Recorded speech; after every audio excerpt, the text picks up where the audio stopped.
Hey there, guys. It's Editor Jackson. You know what that means. This is gonna be a wild one.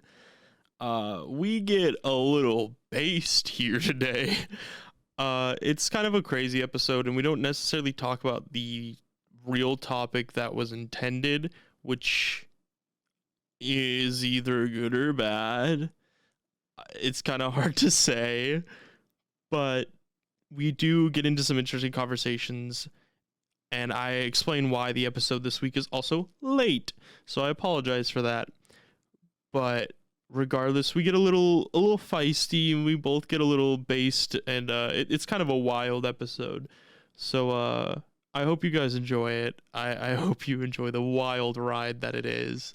But I'll see you guys on Wednesday.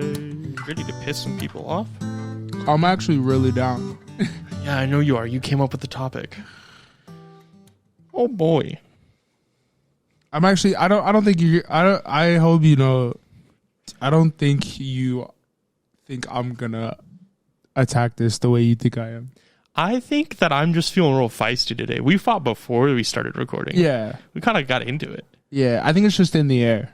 I think I'm just a little feisty today. I've been like that today too. A little feisty bear. Yeah, I've been on 10 today too. Trust me. Some little feisty bears. It's okay though. That honestly makes for good content. Like it makes for a good conversation. Oh, not my squishy.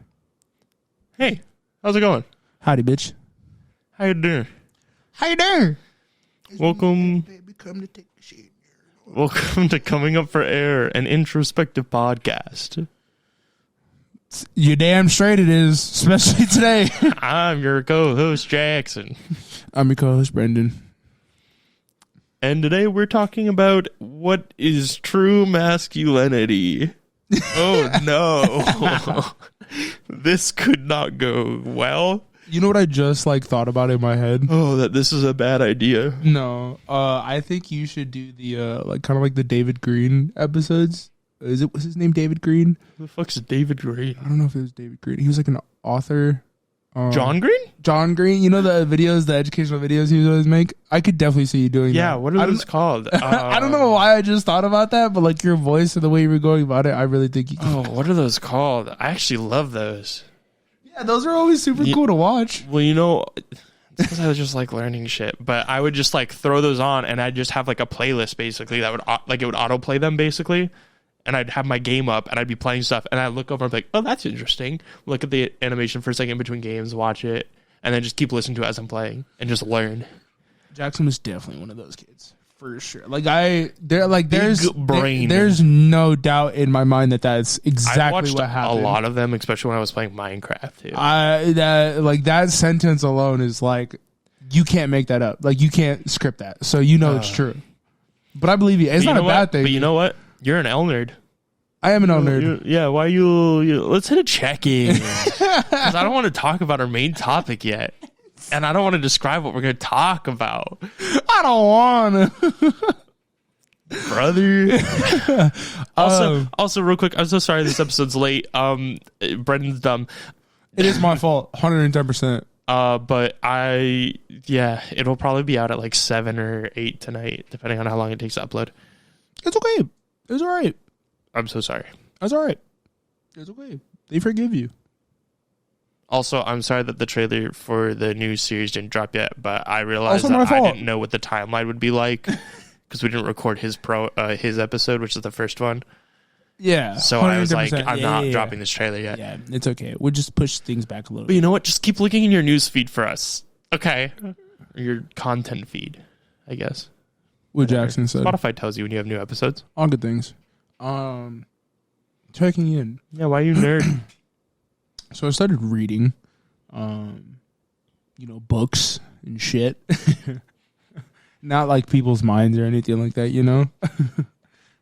Tarot cards. Yeah, I stopped doing that. That actually reminds me of... I'm sorry. It's okay. Yeah, Jackson's on 10 today, bro. Past 3 episodes that's happened. It'd be like that. I started reading the 48 Laws of Power. and it's basically a book to turn you into a wizard. I'm convinced that I'm going to be Harry Potter by the time I'm done reading this book. He keeps saying this, but it's just a nice way to become like silver-tongued. And yeah, and I mean, well, because like obviously this entire world, like nobody who is successful played fair the entire time.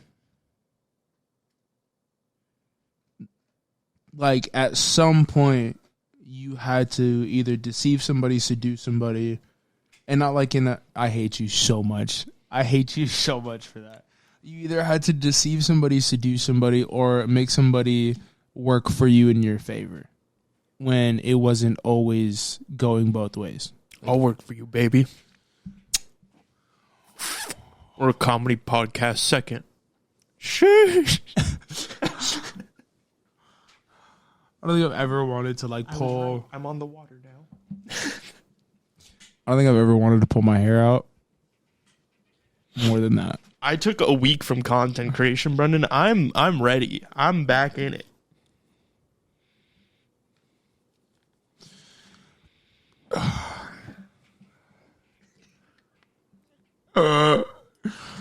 Keep going, no cuts. Yeah, you're right. Yeah, train of thought. Reading about your wizard. Yeah. Long story short, it's just kind of like a spooky book to tell you what to look out for when it comes to people's true intentions, how to depict people's power plays, and what it looks like to make your own moves. You know what I mean? I mean, so far it's a really good book, and I'm not really a big book reader. I'm just kind of like I'm a big audiobook guy. See, I thought about doing an audiobook, but I feel like I won't pay attention as much. Yeah. I'm like forcing myself to read it. Yeah, I mean, it's something that I think I have the added benefit of. I listen to a lot of podcasts and stuff already, and a lot of stuff like audio and doing something else at the same time for me is kind of an innate skill that I'm like, I've worked really hard to establish. Yeah, and be good at instead of it just being like what I was decent at. Mm. So audiobooks work really well for me.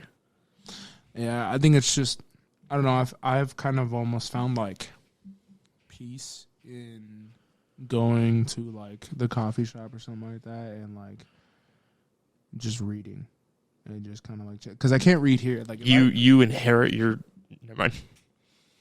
My what? Your basic white girl vibes. You go to the coffee shop with your book. Nah, it's just because I get free shit there. I don't have to pay for it. Yeah, I know. But it's funnier to bully you. Yeah, no.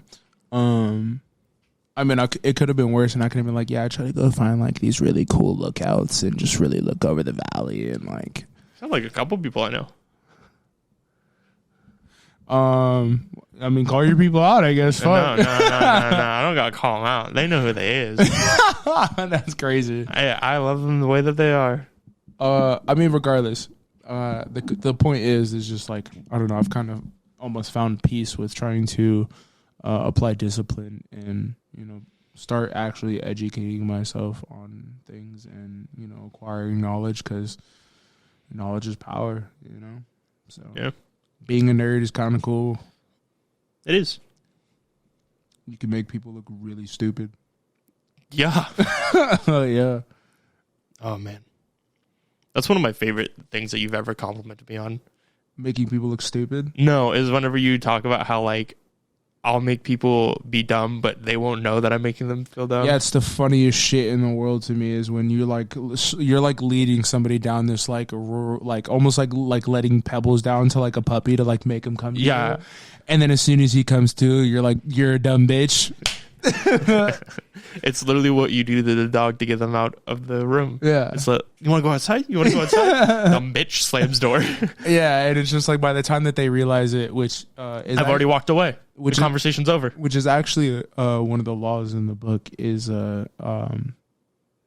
never letting people know your true intention. And obviously it's great because Brendan will, whenever it happens when he's around, he will look at me and be like I'll wait. He's watching the most impressive tennis match ever. Well, yeah, because like for me, like like his first couple words, I'm like, all right, here we go. You know, because I already knows because it starts the same. Yeah, Couple. It's usually start like the same couple lines, and like his body language and like just the way he approaches it, he's usually the same every time. And I'm like, bro, he's about to fuck this person's mental up by the time he's done, and then they won't realize it, and then they usually realize it like later down the road, or like you can kind of just tell. It's just. But then the next time they see me, I'm so nice and friendly, and then they're like, oh, yeah, it's because you're Jackson.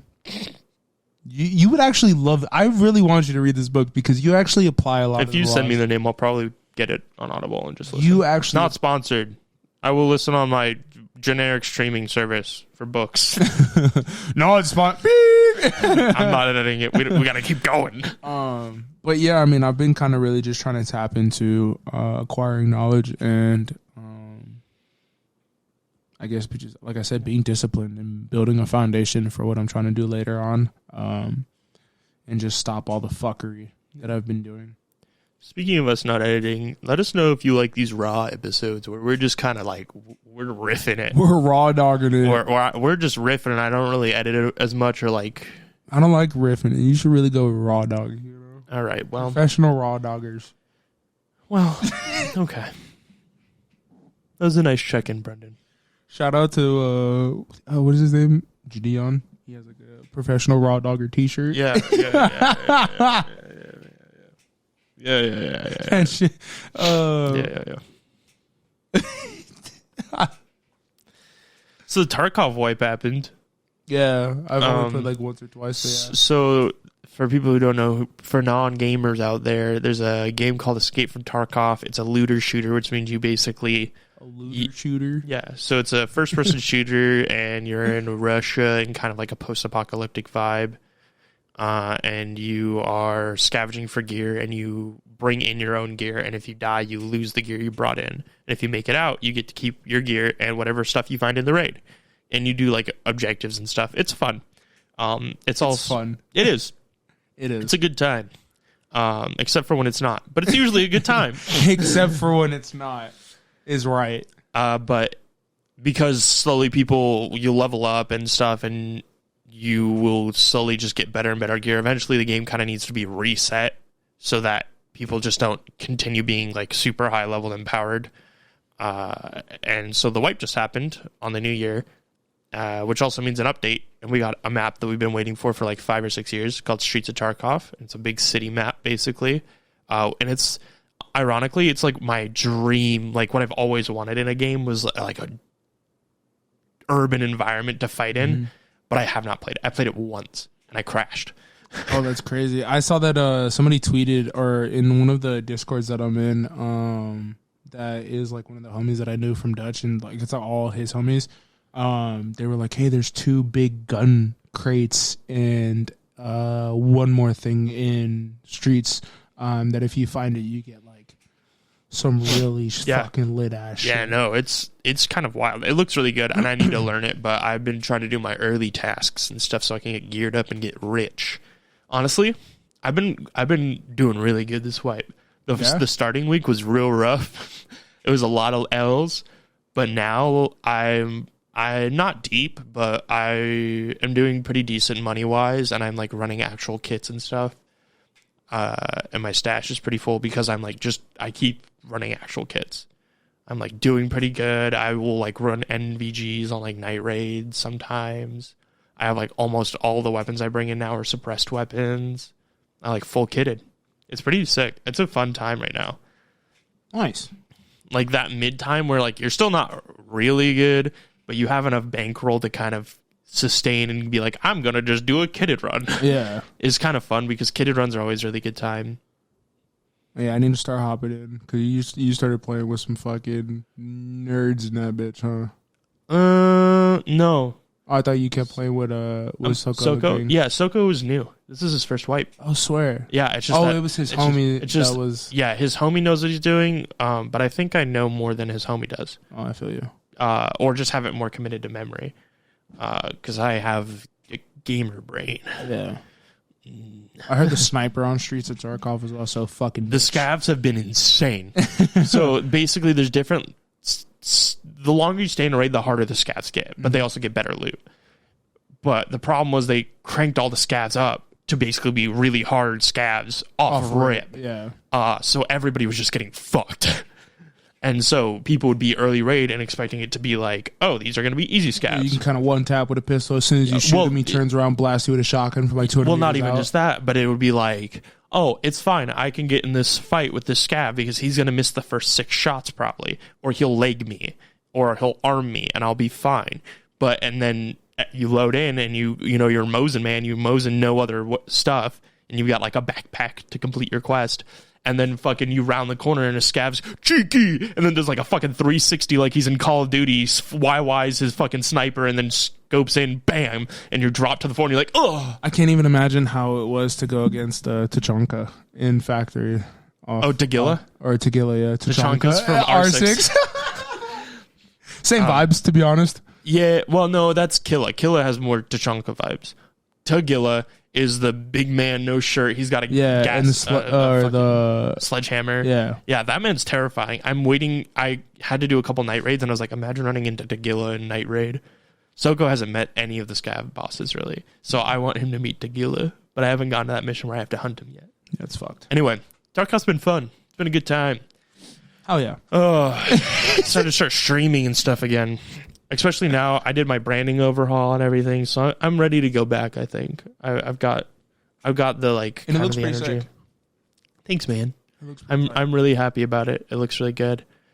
There's a couple things that I'm kind of trying to adjust for Streamlabs, but for the most part, like I'm really fucking hyped, and I'm ready to kind of get back in and start trying to kill it. I really want to get YouTube stuff going, and then be all types of set.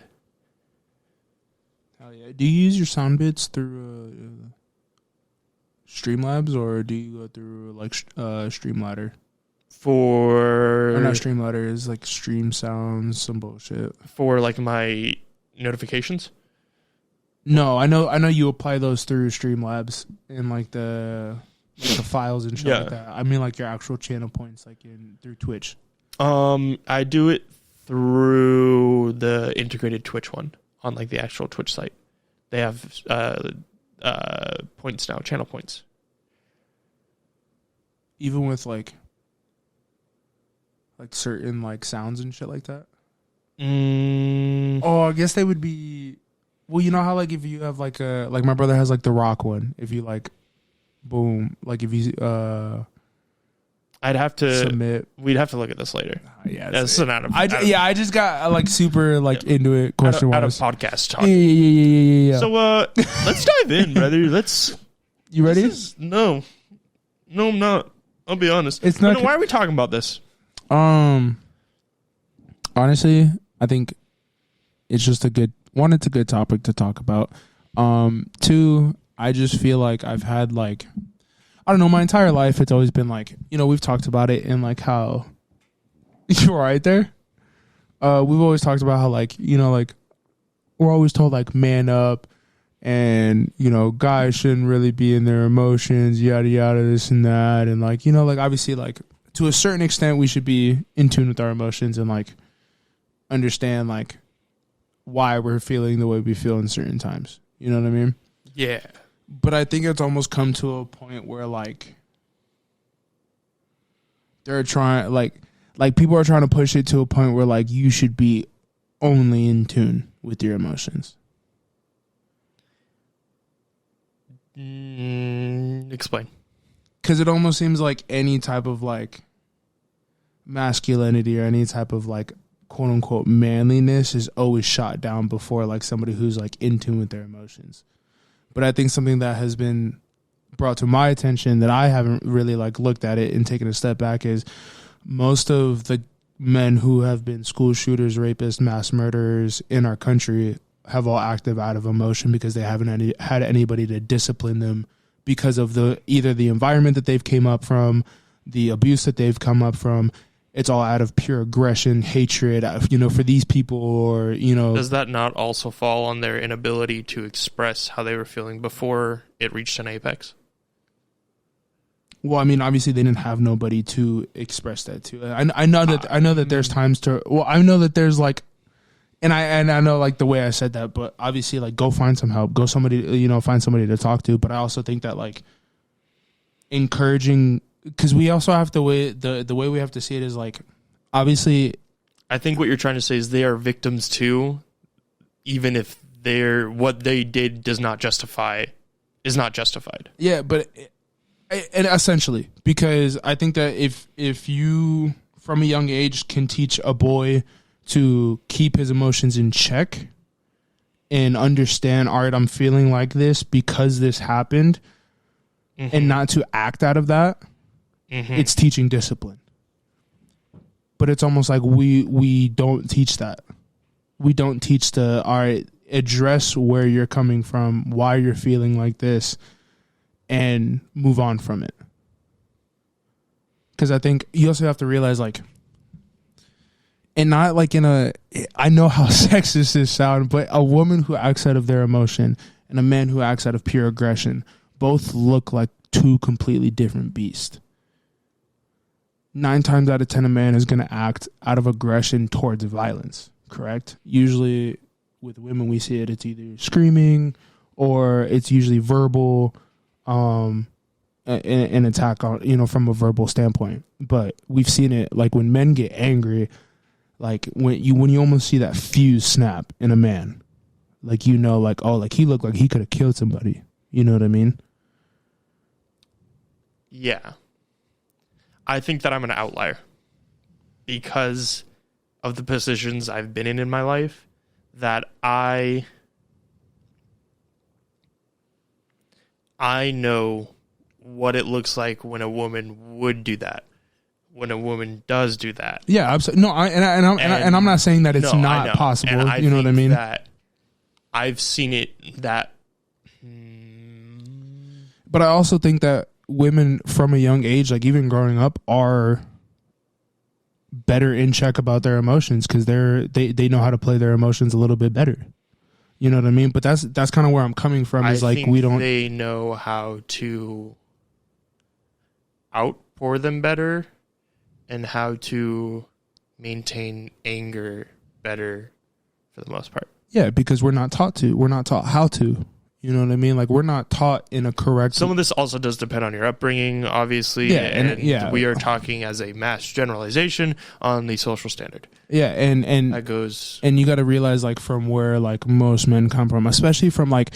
I was talking with this from one of my close friends yesterday, and he said most men of color, whether it be black, even Hispanic, like, they usually come up from a single mother upbringing. So out of nature, they're going to be more emotional because they didn't have anybody to discipline them and show them what it is to keep it in check, still do what you need to do with honor and duty. Because if you look back in like great conquerors, yada, yada, whoever you want to look at, like I'm sure that they had, their times where they were fucking wanting to bawl their eyes out. They didn't want to get up and do something that day, but they obviously went and got it done.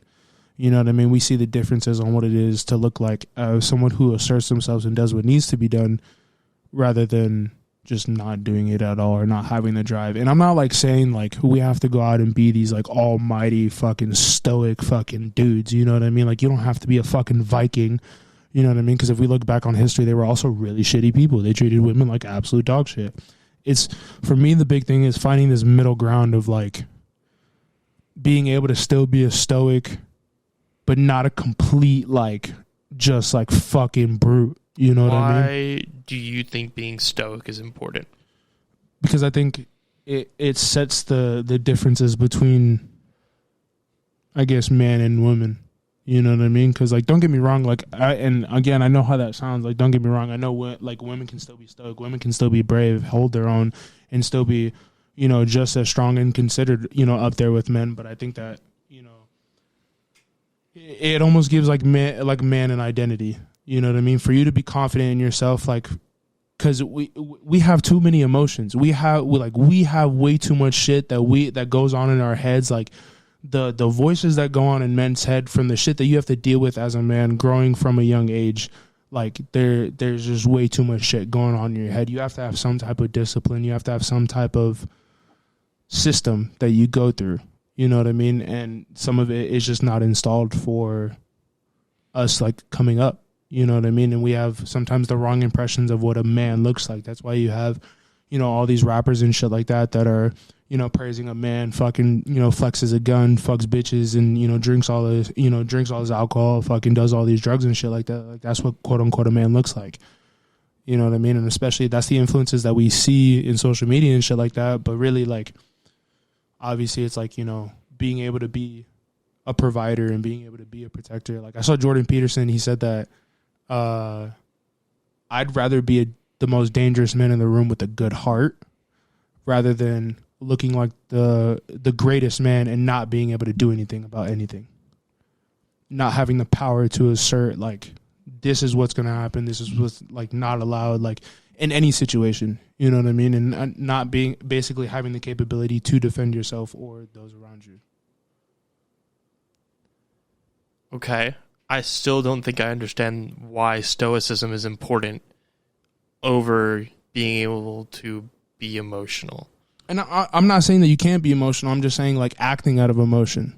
Like, a lot of, like, it's more socially accepted. I think that's a human trait that needs to be maintained, of, like, being able to check your emotions to maintain a healthy level of, like, I am not a walking time bomb. Yeah, no, and I think that's, but it's there's no actual teaching for it. There's no actual, like, instruction on, like, that we've tried to, like, right now in society, it's more socially accepted to be just in your emotions and be, like, in your feelings rather than trying to correct them. Because then as soon as you try and, like, either correct them or keep them in check, then it's like, oh, you're bottling it, or, oh, you need to let it out. It's like, all right, you can let it out, but it's letting it out, addressing what it is, where it's coming from, addressing the cause, moving on from it, and not letting it affect you after that. Yes, which is different from stoicism. But I think going through that adversity and then kind of attacking head on, I think going forth after that is what I would consider, I guess, the stoic part. Okay. And that's why, like, I'm not trying to, like, just sit here and be like, oh, we have to be like this whole almighty, like, fucking, like, God, you know what I mean? But it's just more of, like, I think we need to realize, like, why men in history who have conquered and done a lot and progressed and have been successful and, have had these dynasties or legacies for so long, like, obviously it worked for a reason, you know what I mean?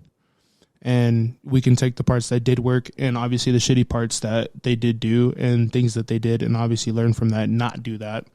But I don't think it's healthy I think that you will gain more out of trying to find fundamental leadership skills from those people rather than masculine skills from those people. Because a lot of dynasties especially are entirely based off bloodline. Well, yeah, I feel you. There's a level of, like, I am just owed this because I simply was born in that regard. Yeah. But also in those dynasties and shit like that, like, we also saw, like, people got basically played if you weren't, like...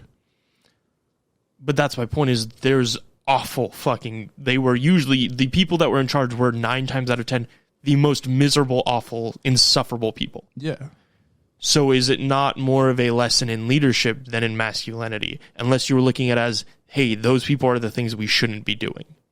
Well, and I think that's why I said you have to pull, like, obviously from the shitty ass things that they did do, but to be put in power, like, you obviously had to do something correct. You had to be able to assert your power and be able to, like, really, like, I'm kind of like, I guess looking at it, okay, dynasties, I guess the way you said it, like, it's a bloodline. I guess not looking Most at rulerships were. Almost all rulerships were bloodline based.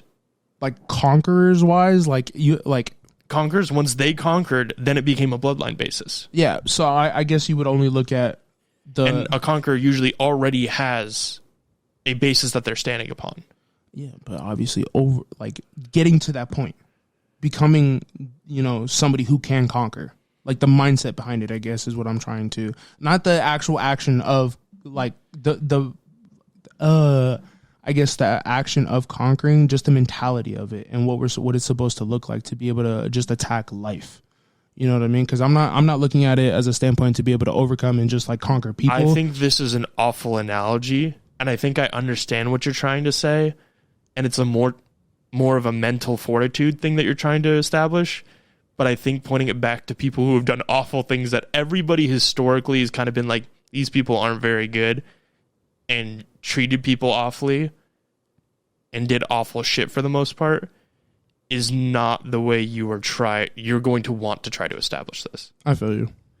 I think that what you're looking for is more people who became like sports legends and stuff like that. People who had the mental fortitude to be like, I am going to be the best. I'm going to outperform everybody because I know I can, because I have the fortitude, because I am strong enough to, or however you want to go about that. Well, yeah, because it's just more of like, even with sports legends, but I think as a boy, like you look at that and go like, oh, like that's what a man looks like. And I think that we're LeBron James. Yeah, like I think as a society, we're almost losing as like that idea of like what we're trying to portray or what we're looking up to as to what a man is. And is like, that not a good thing? Yes and no, I feel like, because we have to have some type of blueprint in front of us or some type of discipline system to be able to be like, yo, I want to be like this. Do we have to have that? Because I think we're too dangerous to be just loose and free like that.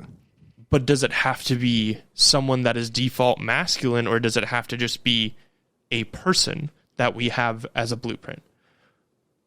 Because who's to say, for example, again, you tell your son, LeBron James, that man, look up to him. Yeah. But then your son, every time he turns around and goes, yes, father, and then he walks into his room, slams door, he shuts door because he's respectful, I guess.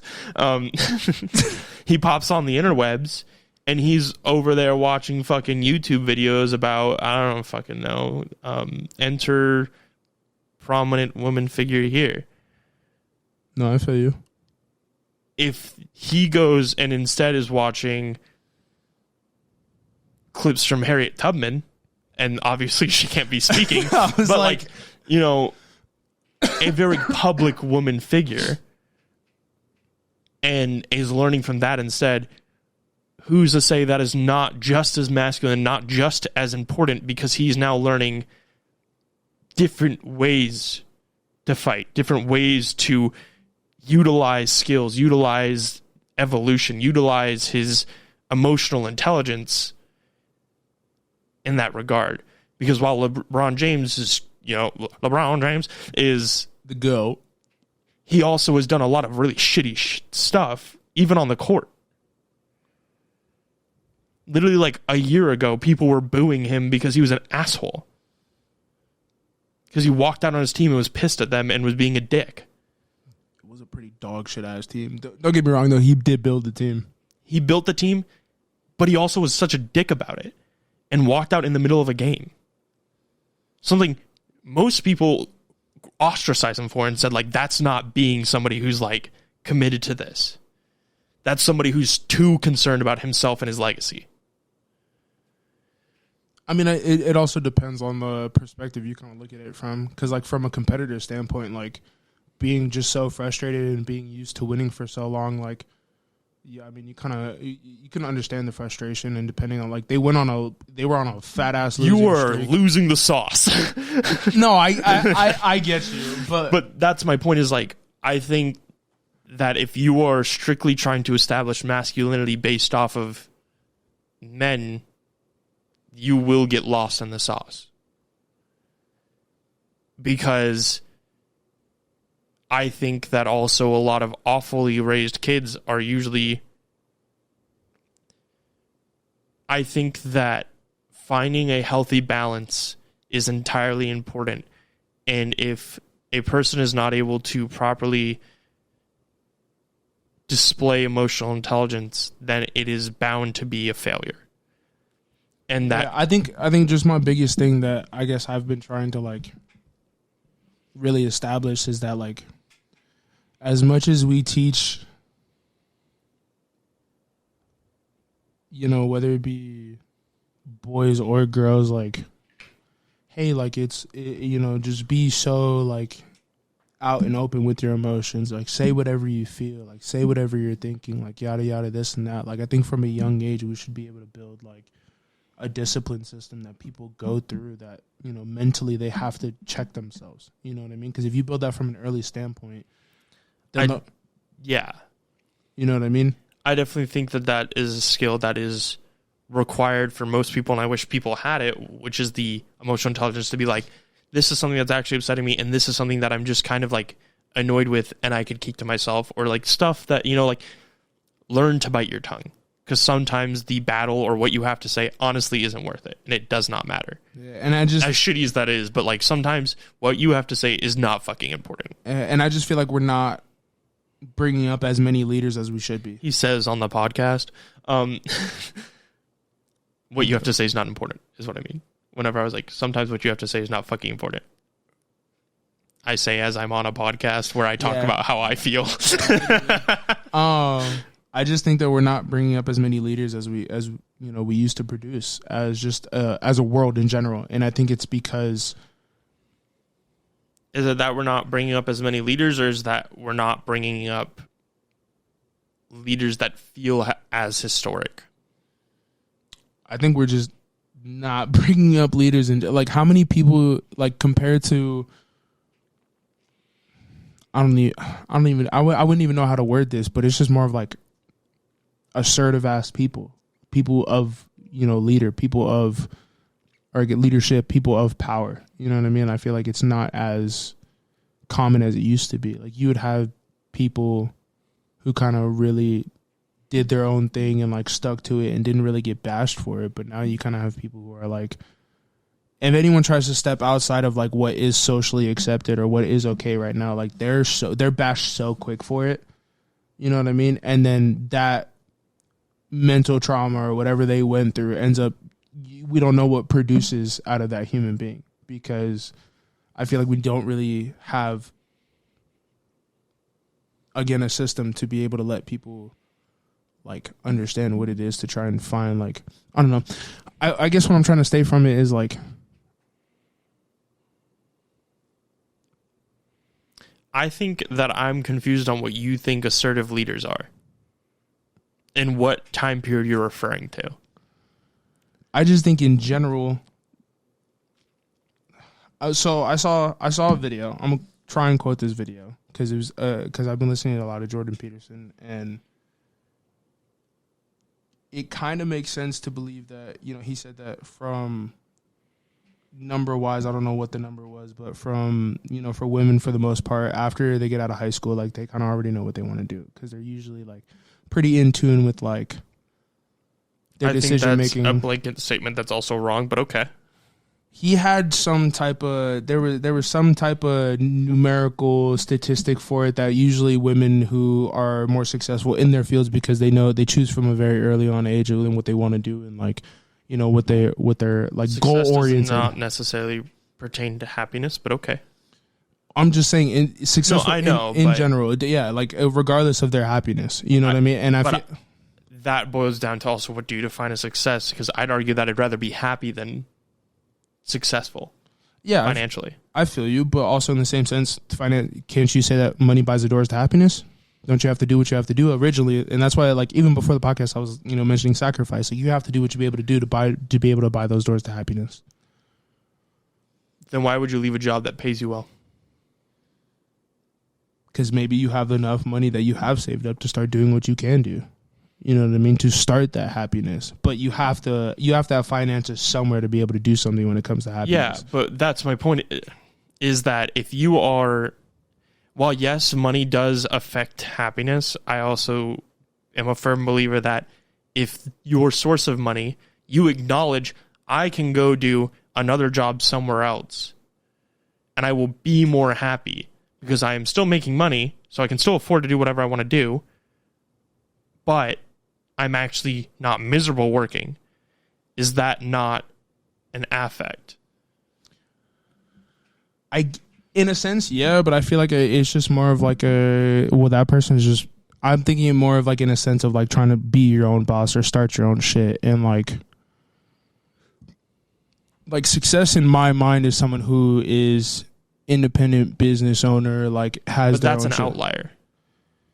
Yeah, but I think we should be looking to build more outliers, I guess is what I'm trying to say. Is like we're obviously we don't teach people how to be business owners, because if we did, everyone would be a business owner. You know what I mean? That shit's within like old families and shit like that, and they keep that shit within, like, it's gatekept, obviously, you know what I mean? But I just don't think that enough men try to find themselves. Like how many more dudes do you know are lost, quote unquote, or are always like, you can just tell like this dude really doesn't have like has found his purpose, compared to, I guess, someone who kind of a woman, or, you know, who fakes it a little bit better, or even, you know, kind of is like, oh yeah, like I'm doing this, like this is, I'm content with this. You know what I mean? I think that I have just about as many friends that don't know what the fuck they're doing, that are boy and girl, and that are almost in the exact same spot. I think that I arguably have more men in my life who know what they're doing and want to do. And I feel like it's more of like they fake it type shit. And I feel, because I think we're built to more go against the grain than anybody else when it comes to like, if like our dreams and what we really, really wanted to do with our life, and like shit that like, you know, we always have these like big grand things, and, you know, like what we're trying to fucking do. And we don't ever do them because we're just kind of built into this like work for the man type. Is it that we're built into that, or is that people lack the drive to try to achieve those things? No, we're programmed from like school age to like work for somebody, be under somebody, and always answer to somebody. We are never taught to think for ourselves. We are never taught to really, really establish our own identity until maybe college, if that, around that area. Like, don't get me wrong, we always have those outlining teachers that try and help us find our identity, and like, oh, like, don't listen to anybody, like, think for yourself. Like, we do have those teachers who really try and care about people, but when it comes down to it, like, our entire educational system is just built to basically build zombies. Education is built to destroy creativity. And I think that at its core. Yeah, and I think the more that we've gone through this conversation, the more I realized that I think the topic and what I was trying to talk about wasn't masculinity. It was just more of like trying to give, like, I guess, men a direction. And I guess you wouldn't really call it masculinity. It would just be more of like, in my personal opinion, I feel like men just don't have a direction in more times than, I guess, women. And I guess it's biased because I'm trying to look out for dudes. Like, I'm not going to go out of, like, I could go out of my way and try to advocate, obviously, for women, you know, trying to find their purposes and stuff like that. But why would I not? Like, I guess I can help both people out, you know what I mean? But obviously I relate more to a man not being able to find his purpose and being lost and shit like that. Yeah. I think that my problem with, definitely this is a different topic than what you actually meant to talk about. Yes. And I also think that you have a severe misunderstanding that what you are talking about is an issue that can be boiled down to a people problem, not just a man problem. And I think your environment highly impacts what you are visualizing, because I think you also are looking back into history on all these people who, one, are mostly men, I will be honest. And then you are comparing to nowadays, when in reality, people back then probably thought the same shit or didn't realize that all these people around them are the same thing. We have probably more than we normally would. The only difference is that they're not conquering, they're not leading kingdoms, they're leading fan bases. Yeah. They're creating industrialized empires. Mm-hmm. We have them all around us. And they are living modern embodiments. We literally just spent 5 minutes of this podcast and then like 20 minutes before talking about some of the top content creators who have literal control of armies of people, fan base wise. Yeah. Who are also men. And that's my point, is that I think you have a fundamental misunderstanding of what topic you wanted to talk about, and also what power looks like nowadays in comparison to what it looked like. Yeah. Because in reality, a lot of people are forging their own path. A lot of people are doing the thing you're saying. I think it's just not as grandiose, quote unquote. It's more modern and more, it's not as rigid. Yeah, I just feel like there's so many zombies out there. You know what I mean? Like I just feel And like, there was back then too. and it's crazy to think about, like, when you really start like discussing what it looks like to like the process in which to be successful, the process in which it looks like to get to where you want to be in life. And obviously, like, I don't care who you are, financial freedom obviously is something that everybody wants. Being able to wake up the next day and not have to worry about a bill, where your next meal's coming from, where you're staying out at, everyone wants to be able to wake up and look over a fucking nice ass view, know that there's a dope ass car there in their garage, whatever you want. Like, everyone has their fucking dream. But I think it's just not like, there's not enough homies talking about that shit. There's not enough homies fucking like really, really trying to make people better. You know what I mean? And I think that's something that like, that's got to change.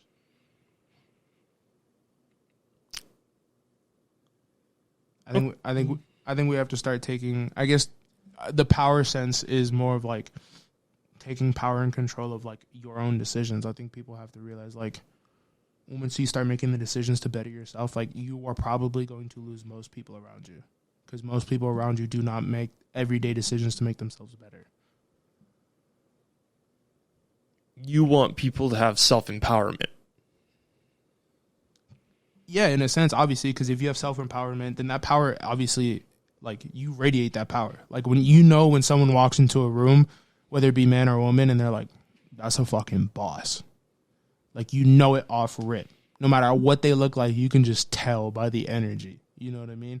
And I think getting to that point is, like, people should start understanding that shit now.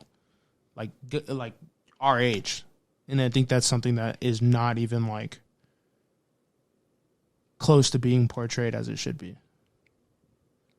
And I think social media is a big part to that. You know what I mean? Obviously, it's like a big fucking, like, keep people, like, in this certain type of, like, labels.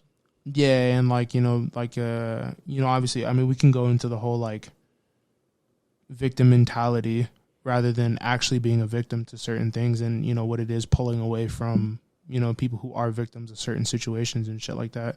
Because you have people who feel like, I had a victim mentality of, relationships and, oh, this happened to me, fuck the world, blah, blah, blah, this and that. Like, I'm such a good person. Why this happened to me?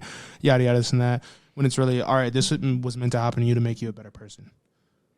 Get over it. Learn from it. Realize what happened. Learn your mistakes and what you could do from it. Learn from what you can do better from that situation and move on from it. Everything like, in my head is meant to happen to make you a better person. And I think the victim mentality in today's society is so fucked up, because everyone is like, why did this happen to me? I don't deserve this, yada, yada, this and that. Don't get me wrong. Life is unfair. Like, shit's going to happen to you where you honestly don't deserve it. And shit is going to happen where you're like, yo, this is so fucked up to happen to a good person. But rather than sitting around and just letting it completely cripple your, whether it be momentum or your self-empowerment or how you look at yourself and, the way you approach the world and stuff like that, I think there's more power in using it as motivation than it is being a victim. Yeah, I think that when I got out of my abusive relationship, there was a really long period of time where I went through a really long healing process. And I think it's because the person was still in my life, because they had to kind of be. It wasn't like something I could get away from necessarily. Mm-hmm. And I think that led me to have a pretty strong victim mentality about it, especially when for a little while after they were not in my life and stuff. But I had a pretty strong victim mentality about,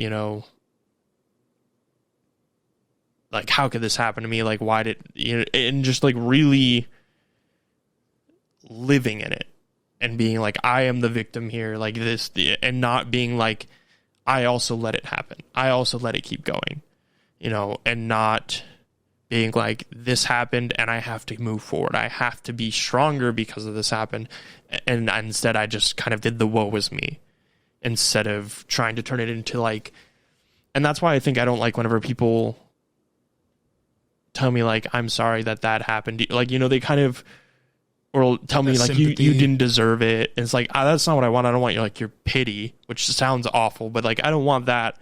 But also, if I'm going to date you, if I'm going to, have you be my friend, and you ask me questions about why I behave a certain way, and I tell you, I don't, that's kind of a required reading, so to speak. Yeah. And so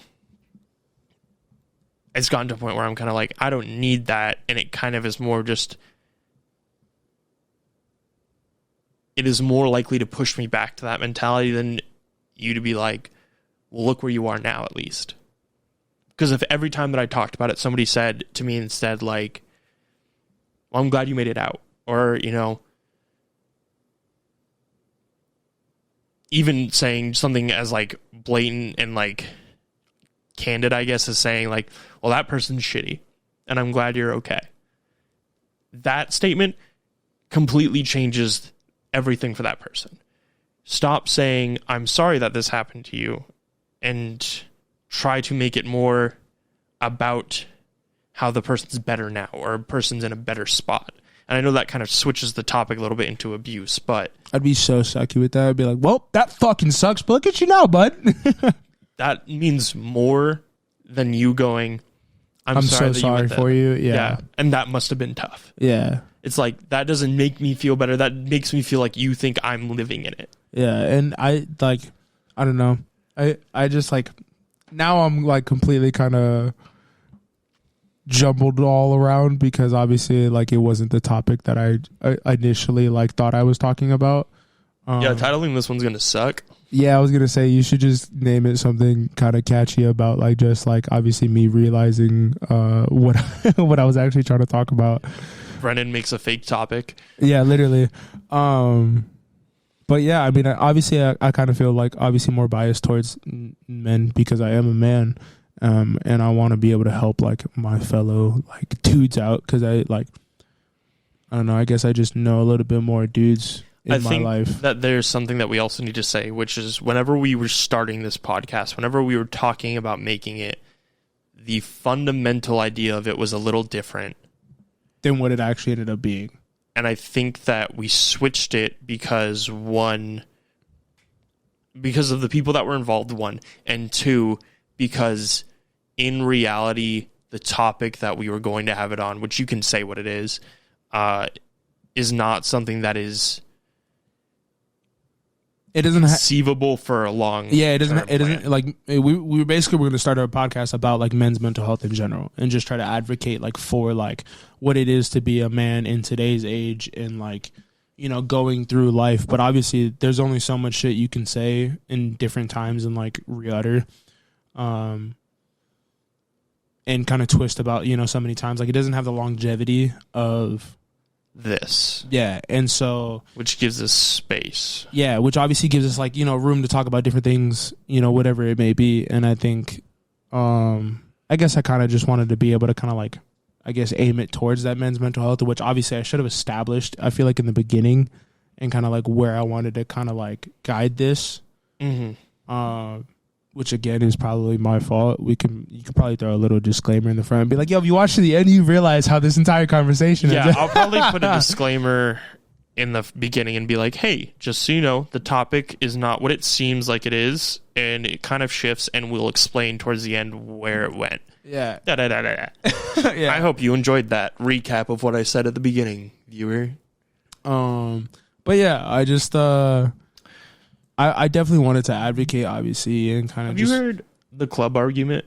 While we're kind of talking about gender stuff? Mm-mm. There's this really popular clip going around from a podcast, and I don't know what podcast it is. I'm so sorry, because I would hate if somebody mentioned us and didn't know the name, but I'm so sorry. But I see it every like couple days, and it's this group of guys. It's a guys and girls podcast, and it's like 6 of them, which is wild. Are they at a big table? I have no idea. Oh, but they're talking about, the girls basically ask like, why is it not okay if a girl goes to a club? Like, why is it a red flag or a deal breaker? I know. It's a bunch of white people, right? I think some of them are Asian, but yeah, I don't know. It was like 3 white dudes, and I think I just know it's 3 dudes and 3 girls. Yeah, I know the clip you're talking about, and then they basically explain like if your dude was going to the club and you knew and for looked, a fact that a girl was going to be that girls were going to be hitting approaching on him to have sex with him, buying him drinks to get him drunk, and some of them may be more attractive than you. Is that something that would be comfortable with you? And then all the girls are like, no, when you put it like that. Yeah, they were like, yeah, absolutely not. Like, that's not something I would be okay with. What a wild thing. That's how it is with a lot of things, though. Is that they don't, and I think that when you have a guy who's almost like, they get caught out for being insecure or like jealous, when like there's a difference between being insecure about like, if you want to go talk to a dude, if that's your homie, I trust you. You haven't given me a reason not to trust you. Going to an environment of that is a good reason for you to be like, no, stay your ass home, bro. Like, you're not gonna go out with people that like it's always different because especially if like you can say like, oh, go with people you trust, but if you know her friends and you know how they act or you know how they are, like, you're not even comfortable with them going with them friends because you know that their intentions. Yeah, you know what I mean? Like, I think it entirely depends on a lot of factors on who's there and stuff. Like, that shit blows my mind. That kind of does whip it back to like the actual main topic. Yeah, because like obviously like there's some times where you're like, oh, that dude's super insecure. Like, that dude's like, oh, he just but he doesn't like himself, also, and it's like women don't approach men like that, so it's not something that you really consider usually. And it's funny because I mean, now they kind of do, especially if you have a little bit more bold. If you have a certain status, I would say women are obviously going to approach you because now it's almost like But I'm talking about the normie piece. Yeah, no, I feel you. But I'm just saying the me's and yous. Wow, you're right. It's fine though. But like, I can count on my hand like how many times a woman has actively approached me and tried to, and I don't. I don't think I'm particularly like all that in a bag of chips, but I've been told that I'm attractive. You are attractive. I love you, man. You literally look like Danny Phantom, bro. You're a beautiful man. You make at least 5 women wet when they see you. You know what I mean? And that's in a respectful manner. Yeah. I have literally no reply to that, honestly. Like, you just, the hair, Dude, I'm getting my hair cut, finally. Yeah, me too. It's rough. It is. It's shaggy. Yeah, I was going to say, it kind of looks shaggy. Yeah, no, it's pretty, yeah. But I'm excited. But yeah, you definitely are a good looking dude, and you should definitely take a little bit. I'm glad you started taking a little bit more confidence in accepting what you and your, me and the homies were telling you, because that shit was for real. This shit used to piss me off, bro. Jackson was like, he'd always be like, I don't know. I'd be like, bro, shut your ass up. I would go ask like 4 different girls and be like, bro, do you think Jackson's attractive? They'd be like, yeah, absolutely. 110%. Yes, absolutely. I'd be like, all right, bro, cool. That's all I wanted to know. And then he walks away. Yeah, and then I walk away. And then comes back to the machine and he's just like, so what are we making? Yeah, bro. And I'm just like, all right, at least I'm not talking out of my ass. Sometimes I would tell him, sometimes I wouldn't, But yeah, and I think there's obviously good reasons. Like, I think we should talk about like the whole gender roles and like what is kind of like. Yeah, we're gonna have this be a little bit of a longer episode to make up for the fact that we're late. I mean, we can if you really wanted to. I mean, just because we're getting into this. Yeah, I mean, if you want to, I don't care. I mean, it's Go just. ahead. What do you want to talk about, bro? I don't know what. I guess the kind of like the example you gave. Like, there has to be clib. Yeah, there has to be more examples like that. I mean, definitely. Like, it is something that I just had a conversation about with my significant other. It was kind of gender roles and stuff. And I think it's something that always kind of bugs me and is always on my mind. Yeah, because I feel like okay, so like what asserts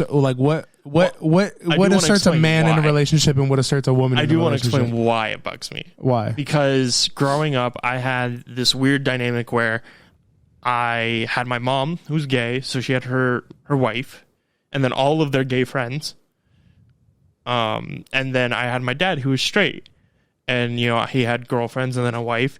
And so I saw a lot of different dynamics. And then also, like, growing up, especially as I got older, I heard a lot of the stuff that my mom and her wife and my sister would say about men, and usually be my mom and her wife.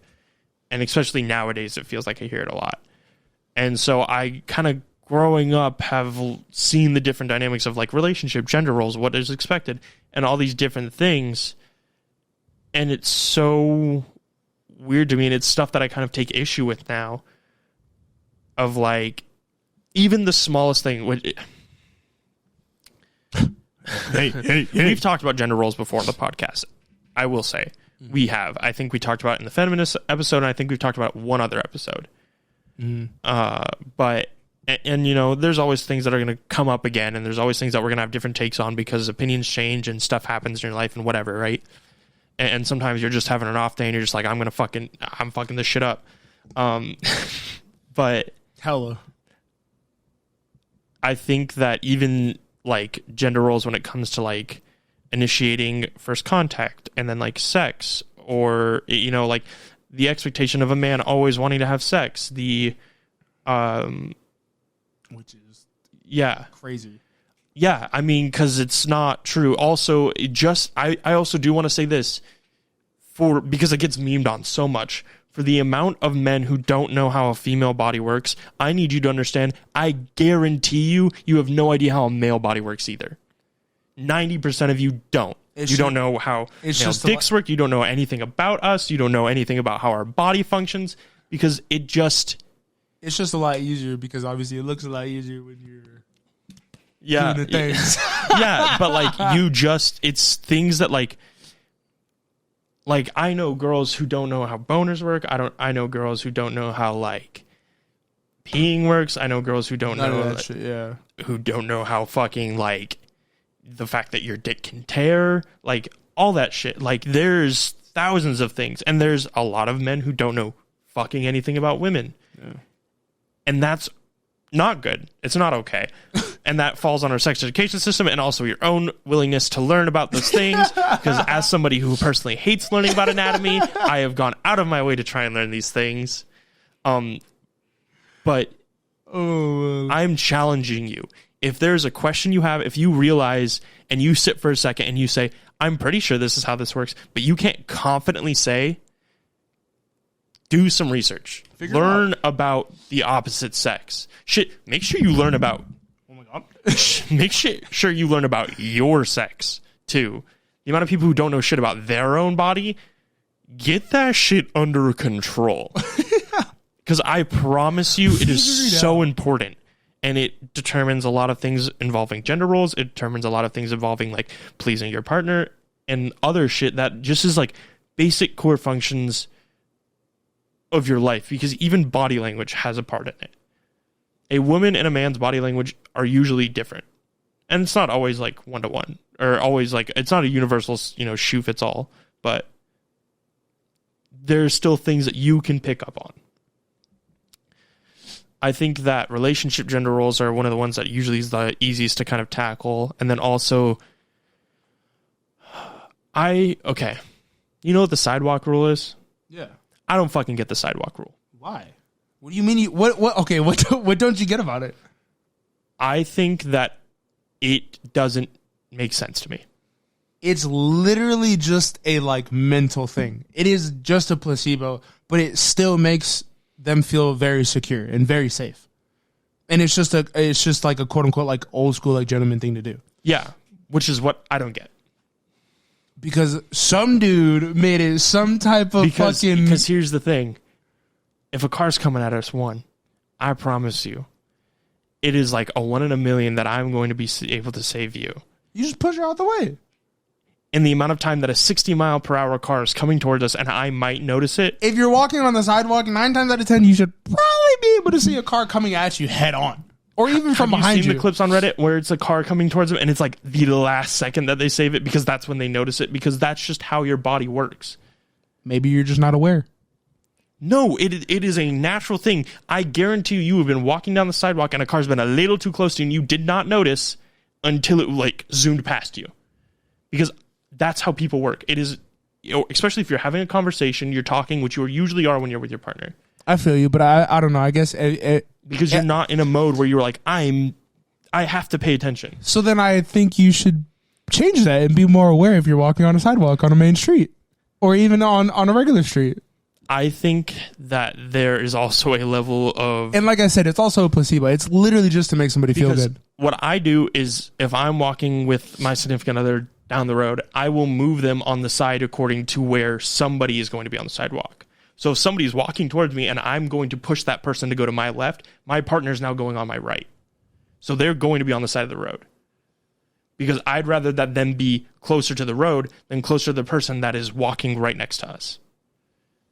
Because for me, that is more of a potent threat than the off chance that a car comes swinging towards me. I feel you. I know that's just like an old school, like, that's just the old school. But that's the thing. That's a gender role. Yeah. That is something that in society is like frowned upon.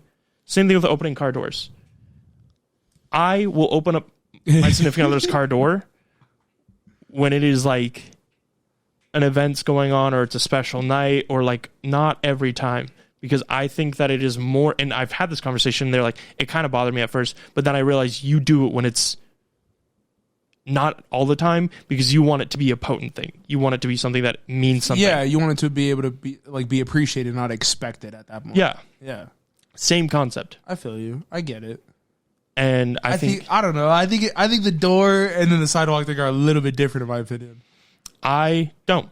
I think they're the same thing, because they're conceptual gender roles that society assigns. I can see like your point and understand. I don't know. It's probably just like, and I also, it's probably just a feeling thing, you know. But I also was raised by two women who were married, so that's not something that was talked about. Yeah, no, I feel that's not something that ever came to mind, because for a large part of my life, the healthy relationship that I saw, the relationship that was actually potent in front of me that existed, was the relationship between my mom and her wife. So that's how I learned to formulate relationships. And so it just wasn't ever anything that I was like, because who walks on the side then? Exactly. Because it doesn't matter. I feel you. Because you know what? If one of us dies, the other one's going to be upset anyway. Yeah, I guess it's just like that. And the probability that I can save you is still not that likely. Yeah, I guess it's just the ideology of like, that's just what the manly thing is to do. Yeah, but that's what my point is the fact that if society is holding on to this thing so fucking hard and like people are like, this is something that is a problem, I'm like, there's so many other things that you need to worry about, and you're concerned about I'm a bad significant other if I'm on the fucking left side of the sidewalk, and it just so happens because we're more comfortable holding hands with our right hand. And I mean, you know, obviously, like, and if it is something that small, like, why are you so stressed about it? Because I think that gender roles piss me off. I think some of them are a lot smaller than other ones, and it's kind of more of just like a, this is kind of dumb, but I get why. Like, you know what I mean? Like, even with walking, like I said, it's really a placebo thing. Like, you can kind of tell, like, it naturally almost makes them feel safe, even though they know that if a car is flying at them, like, but that's what fucking confuses. I think it's because I'm also it's how humans work, though. But I think it's because I'm also a very logical, like, centered person on that regard. Yeah, you are a very logical person. But 9 times out of 10. Because my significant other has mentioned to me that she doesn't like that I don't do that.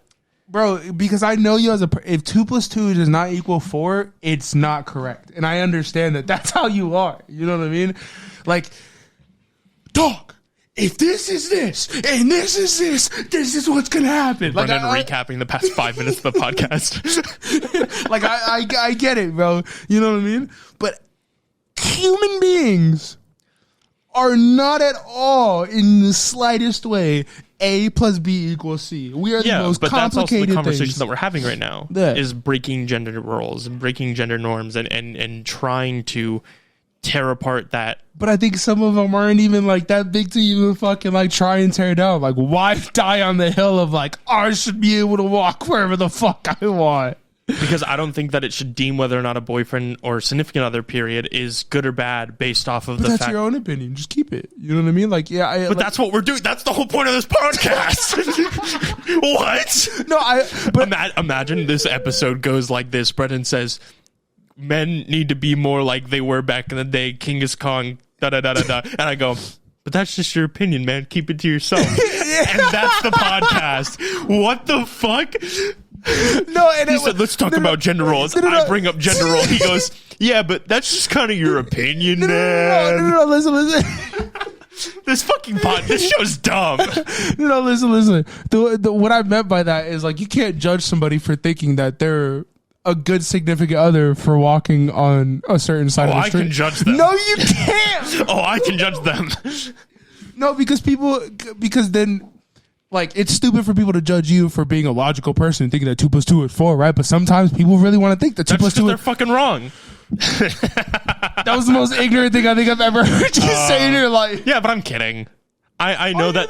I know. Well, no, but I know that just as much as they're valid to their opinion, and that if that's what they believe, that's fine, and that's okay.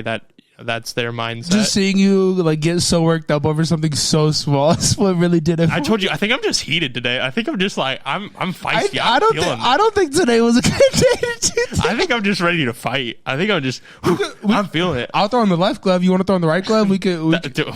That's dumb. No, yeah, we should take boxing classes together. We should just box each other. I want to learn to box though. I want to be safe about it. I could teach you how to box. You know how to wrap your hands and shit? Yeah. Oh, well, maybe we could. Huh. But anyway. And then we get the headgear and just start rocking each other. I really like... Imagine walking into EOS and just 2 people in the middle of the like yard area. I don't think they'd let us. They wouldn't let us. I mean, they wouldn't know if we were quick about it. Anyway, doesn't matter. But everyone's entitled to their opinion, and I know that... But like, it doesn't change the fact that if we're talking about gender norms and disestablishing them, like, yeah, that's what I'm going to talk about, even if it's small. And while somebody can be like, yeah, but this is why I feel this way, that doesn't make me go, you're right now. Because if at the end of the day, your argument is, it is a placebo effect, and that's just the way it is, I feel like my argument fundamentally is better. Fundamentally. But also, fuck your fundamentals. This podcast is dumb then. I don't know what to say. Because, like, that's how society really looks. Because you also have to realize, like, you could literally explain the most logical reasoning to most people, and they still want to believe what they want to believe. Yeah, I do it every day. Yeah. And I think that it's like... We did it 10 minutes before the podcast. Yeah, you did. I got really heated. Yeah, he did. Because I got really frustrated. I started talking about some galactic, spiritual, I got higher being. Actually so frustrated. Like, I tried really hard to cool off and be like, it's fine, it doesn't actually matter. But I was like, really, like, I don't want to record right now. I think it's the first time I've actually gotten Jackson like that. I'm going to be honest with you. To that point, yeah. Yeah. But, no, yeah, it was a great time, honestly. It was a fantastic conversation. But I don't know where I was going with that. I don't know. I feel like we just kind of, I've been all over the place for sure. And I feel like I'm trying to zone in and obviously like really like be able to know what the fuck I'm talking about. Yeah. And obviously I wasn't today. I think I'm just on it. I'm heated. Yeah, bro, you're on 10 for sure. And you know, I'm sure that there's going to be things that I've said, like every episode, that I don't mean or that I regret. But at the same time, no, we don't regret shit over here, bro. No regrets. No regrets. There's just change. Yeah, just literally be like, damn, I probably shouldn't have said that. I won't say it next time. Yeah. I mean, people say shit that they don't necessarily mean or don't articulate the best way, but also... Or sometimes they say something podcast. Sometimes they say something that they feel at that time, in that moment, and then, like you said, they change. Maybe just because I'm on a heater right now. Oh, yeah, maybe just because you're on 10, you're just talking out fucking... Yeah, because I don't think I've ever really thought that much about the sidewalk rule other than... like a conversation or two that's come up. Yeah, like it's really not that deep. But also, it fucking is to me right now. Let's come up. Let's end this podcast. All I'm saying is if Jackson sees you walking on the correct side of the street, he's probably going to fucking run you over just to prove a point. But he's going to aim for your girl and not you just to prove a point. I think that's the moral of the story. I think it's also dumb because if the car hits something, it's 9 times out of 10 also going to bounce a little bit, so it'll swivel. So it still would probably hit both of you. Anyway. Nah, he's just going to aim for your girl. Mr. Hit Your Girl. Stupid ass. Brendan, what are you coming up on? Oh, my Giants made the playoffs. Fuck everybody for doubting us. We have fantastic coaches. Daniel Jones is our quarterback. Saquon Barkley is our running back. And I want everyone who ever doubted the Giants to go gobble on some nuts. What are you coming up for? Did you see the Packers player that pushed the med unit? Two Packers player, like this med person was getting in to get to a player, and then the Packers player pushed him and like fucking was like boom, and then the other player like shouldered him after he saw him get pushed, and the med person was like, what the fuck? And then the coach was yelling at him, and the commentators were like, that's not good. I did not see that. Yeah, Packers fans were pissed. They were all like, I don't know why they're all country in my head. Yeah, I was like, Wisconsin G-heads, obviously. Like, I don't know why they're country in my head, but I think it's just because Packers fans innately in my mind, because they're like one of the only free open teams, free traded. What do you mean? Like every other team is privatized except for Packers. Where? Yeah, that's why so many people like them. I did not know that. Yeah, but so that's why also in my mind they're all country sounding, but they're all like, I'll never support the Packers again. But I'm just like, damn. They all sound like Trevor. They all sound like Trevor from GTA. Yeah, also true though. I don't know why the fuck you would hit med people when they're trying to help a player. Yeah, no, that shit's crazy. Especially right after the Bills thing. Yeah, that shit was wild. Did you see what happened? That they got the moment their next game without him, or like after the stuff with him happened, they got a return kick. Oh yeah, 100. That was crazy. Yeah, bro. And that entire they had two return kicks. They had like a pick six. Josh Allen was throwing fucking like Hail Marys They were and playing shit. with our hearts, dude. Like they were like watching a college game. Yeah, it was crazy, dude. Like they were on some shit for sure, bro. It was like a tearjerker. Like it was almost an emotional thing to kind of like watch. But yeah, no, I feel you. That shit was I don't crazy. even pay attention to sports that much. It just came up because I want to know what happened to the guy. Yeah, no. So like I get little clips from football now. I'm like, small bits of info. Yeah, glad he's okay though. Shout out to Senior Hamlin. What a guy. Did you see that his whatever his fundraiser is for back home? As soon as he got injured, they basically donated a bunch of money to his like fund. I was like, that shit is dope. It's cool to see. Buffalo fans have always kind of proven to be like solid ass fans. Like they always come in clutch. Ride or dies. Yeah, I think they did it for Josh Allen when he did a fundraiser. He did something, I forgot what it was, but he raised like $500,000 or some bullshit like that. Yeah, it was crazy. But yeah, like I said, go Giants. Woo. What about you, biatch? Man, why did I pick this? I'm on 10. Fuck them kids, bro. No, yeah, I was like, who hurt you? What 6-year-old pissed in your Cheerios? I have been reunited, and it feels so I was about to say, with a friend of mine, and you have a long lost son. No, imagine I'm more his son than the other way around. But anyway, no, I'm just saying, kind of just for talking about a lot of like people and specific friends that we had and what kind of happened and some of like kind of the falling outs and stuff.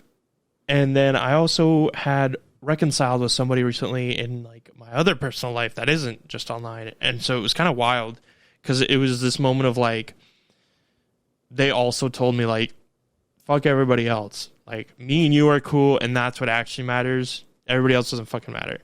And then the conversation that I had with my friend that I just kind of am around again was very much a conversation of like, people ain't shit unless you let them be. And as you get older, you are more inclined and less entitled to be like, I forgive you, like, we're cool. And you are more entitled to be like, fuck you, like, I'm out. Like, you're not worth my time. You've done me dirty, or you're not, like, you know, just be like, you don't need to be a part of my life anymore. It's okay for you to not be, type of vibe.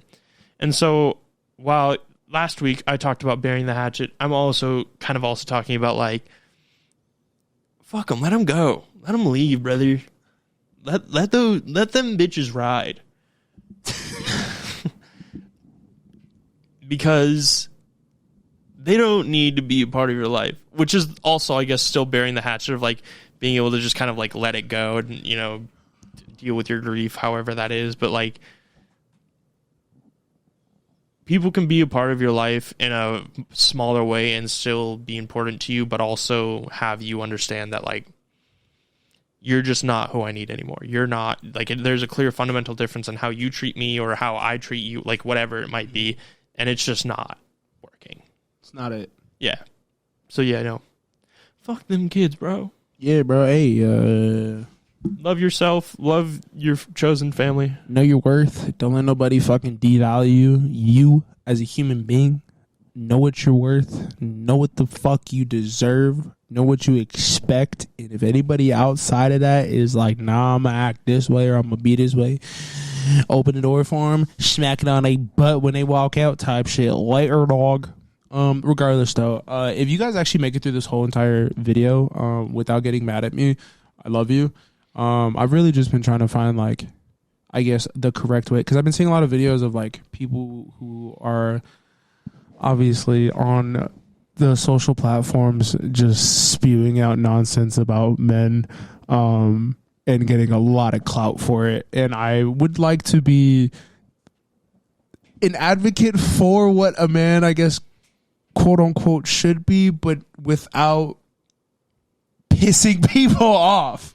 You know what I mean? Because, like, being a piece of shit. Yeah, like, women have advocates for themselves and, you know, big leaderships, but I think a lot of men who are in leadership right now are either big pieces of shit or kind of fakers. You know what I mean? Things never change. And I think that there has to be some type of, like, shift in, like, all right, bro, this is what you should be doing. This is what you shouldn't be doing. Like, because I don't think from a young age, like, we're very, like, from my opinion and from what I've experienced, and me personally, men are very, like, we're almost like one-track mind, like, beings sometimes, especially growing up.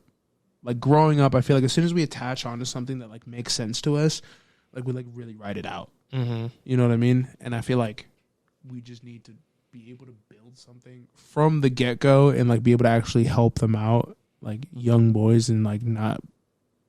Yeah. Because you know how, like, most guys kind of have that phase, whether it be, like, in high school of, like, being a real piece of shit and then realizing what it is to, like... Everyone has, like, their, like, story about, like, how... Coming to Earth. Yeah, and then, like, realizing what it is, like, to be a good human being, or, like, what it is to actually be a human being. I think we should just nip that shit in the bud, because then we would produce a lot of better human beings in general. I think most of those moments are caused by mistakes. And people usually only learn by their mistakes. How many times have you been given advice and told, hey, you should do this way, this thing, because otherwise X will happen, and then you were like, yeah, but... I feel you. And then you fucked it up, and then the thing happened, and you're like, I'm never doing that again. But I also think the way it was explained, and sometimes the way shit is explained, isn't really, like... Sure. The way that they can really interpret it. Yeah. Obviously, you can say it in adult terms. But sure. I think everyone takes on advice and information differently. So if you kind of figure out, like, all right, this is how this kid fucking... Obviously, it's going to take time to, like, really invest in that kid. And that's obviously on the upbringing or, like, the influences that those people have. But I think there's a lot of young men going onto the internet and going on to social media and seeing these influencers rather than actually looking at somebody in their own life, which is why I'm saying that we need to try and put on something, or, like, we need to start changing as a whole in what we're putting out for these young men to feed their brain and feed their soul, essentially, because... I think there's a lot that I want to say, but we're at the end of the episode, so I'm not going to.